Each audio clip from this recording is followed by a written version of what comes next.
Hi guys, అందరు బాగున్నారా? ఇలా హైదరాబాద్ లో ఎండలు జంపుతున్న టైంలో సడన్ గా ఇలా వర్షాలు పడితే ఏదో ఒకటి అయితే తినాలనిపిస్తుంది కదా. సో ఇక నిన్న పడ్డ వర్షానికైతే నాకు పాస్తా తినాలనిపించింది. అబ్బా, జొమాటోలో ఆర్డర్ పెట్టుకుందామని చెప్పి జొమాటో ఆన్ చేస్తే అన్ని నాట్ పాసిబుల్ లాగా చూపించినాయి అనమాట. సో నిజంగా ఈ పాస్తా మనకు ఒక 10-15 మినిట్స్ లో అయిపోతుంది. ఒక్కసారి ట్రై చేసి. సో ఇది మంచి వైట్ సాస్ పాస్తా అనమాట.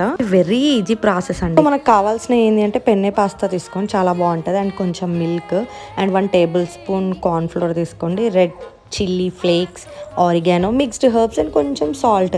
ఇవి ఉంటే చాలు, ది బెస్ట్ పాస్తా. మనమే చేసామా అన్నంత డౌట్ కూడా వస్తుంది. నిజంగా ఒక్కసారి ట్రై చేయండి, డెడ్లీ కాంబినేషన్ లా అనిపిస్తుంది. సో ఇక్కడ మిల్క్ వచ్చేసి మనకు నచ్చిన కన్సిస్టెన్సీ అంత వేసుకోవాలి. చాలా మందికి లూజ్ కావాలనుకో ఎక్కువ పాలు పోసేసుకోండి కార్న్ ఫ్లోర్లో. లేదు థిక్ కన్సిస్టెన్సీ రెస్టారెంట్ స్టైల్లో మాకు కావాలి అనుకునే వాళ్ళు తక్కువ పాలు వేసుకోండి. సో ఇక్కడ నేను టేస్టీ పాస్తా